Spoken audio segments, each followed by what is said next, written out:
ಕಾಂಗ್ರೆಸ್ನ ಸಂಡೂರಿನಲ್ಲಿ ಇವತ್ತು ಸಮಾವೇಶದ ಮೂಲಕ ಶಕ್ತಿ ಪ್ರದರ್ಶನಕ್ಕೆ ಮುಂದಾಯಿತು ಕಾಂಗ್ರೆಸ್. ಇದರಲ್ಲಿ ಸಿಎಂ ಹೇಳಿದ್ರು 5 ವರ್ಷ ನಮ್ಮನ್ನ ಅಲ್ಲಾಡಿಸೋಕೆ ಸಾಧ್ಯ ಇಲ್ಲ ಅಂತ. ಇನ್ನು ಡಿಸಿಎಂ ಡಿ ಕೆ ಶಿವಕುಮಾರ್ ಬಿಜೆಪಿಯ ಒಂದಷ್ಟು ಶಾಸಕರು ಕೂಡ ನಮ್ಮ ಕಾಂಟ್ಯಾಕ್ಟ್ ನಲ್ಲಿದ್ದಾರೆ ಅಂತ ಹೇಳಿದ್ರು.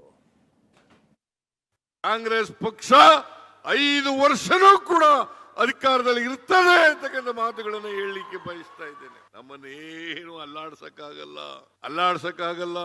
ಎಲ್ಲಿವರೆಗೆ ಕರ್ನಾಟಕದ ಜನತೆಯ ಆಶೀರ್ವಾದ ಇರುತ್ತದೆ ಅಲ್ಲಿವರೆಗೆ ನನ್ನನ್ನು ಜಗ್ಸಕ್ಕೂ ಆಗಲ್ಲ, ಬಗ್ಸಕ್ಕೂ ಆಗಲ್ಲ ಅಂತಕ್ಕಂಥ ಮಾತುಗಳನ್ನು ಹೇಳಲಿಕ್ಕೆ ಬಯಸ್ತೇನೆ.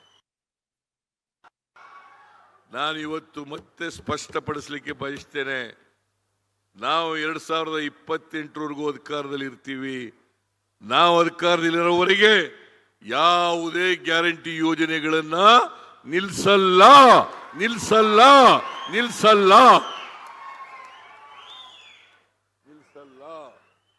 ಆಮೇಲೆ ಮತ್ತೆ 2028 ನಿಮ್ಮ ಆಶೀರ್ವಾದವನ್ನು ಪಡೆದು ಮತ್ತೆ ಅಧಿಕಾರಕ್ಕೆ ಬರ್ತೀವಿ. ಅಧಿಕಾರಕ್ಕೆ ಬಂದ ಮೇಲೆ ಈ ಗ್ಯಾರಂಟಿ ಯೋಜನೆಗಳನ್ನು ಮುಂದುವರಿಸ್ತೀವಿ. ನಮ್ಮ MP ಪ್ರಕಾಶ್ ಮಗಳು ನಮ್ಮ ಪಕ್ಷದ ರೆಬಲ್ ಕ್ಯಾಂಡಿಡೇಟ್. ಆಮೇಲೆ ಅಲ್ಲಿ ಪುಟ್ಸ್ವಾಮಿಗೌಡರು ಎಲ್ಲಿ ಗೌರಿಬಿದನೂರಲ್ಲಿ ರೆಬಲ್ ಕ್ಯಾಂಡಿಡೇಟ್. 132 2 ಸೇರಿದ್ರೆ ಎಷ್ಟಾಯ್ತು? 140 ಆಯ್ತು.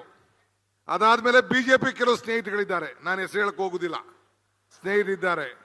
ಅಲ್ಲರಿ, ಎಷ್ಟು ಬಲ ಇರುವಂತ 140+ ಸೀಟ್ನ ದೇವೇಗೌಡರು ಏನ್ ಬಿಜೆಪಿ ಅವ್ರನ್ನ ಸೇರಿಸ್ಕೊಂಡು ಕುಮಾರಸ್ವಾಮಿ ಅವರು 6 ತಿಂಗಳೊಳಗಡೆ ಈ ಸರ್ಕಾರನ ಕಿತ್ತಾಕ್ತೀನಿ ಅಂತ ಹೇಳ್ತಾ ಇದ್ದಾರೆ.